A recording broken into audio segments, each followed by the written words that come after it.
So I want to read to you a little quote from Nietzsche, right? Whither is God? He cried, and this is, obviously it's from a whole work. So I shall tell you. So whither is God? He cried. I shall tell you. We have killed him, you and I. You and I. All of us are his murderers, right?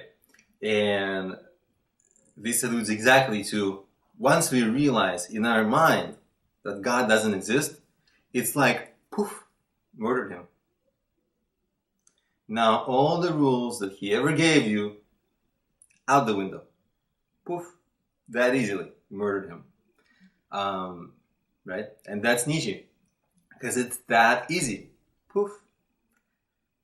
Once you really get it, and I don't know, you can get it, you cannot get it. You see, people haven't proven, there's all these arguments for existence and non-existence.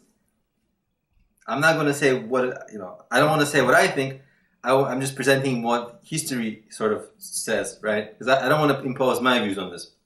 So whatever you choose to decide, Nietzsche says, if you decide, if you examine logical points, lack of concrete evidence, and realize, God doesn't exist, then you kill them, because God doesn't exist. It only exists in your mind, as far as you let him.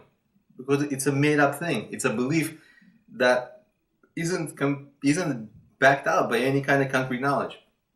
So, as easily as that, Nietzsche says, God is dead, and you and I have killed him. Done.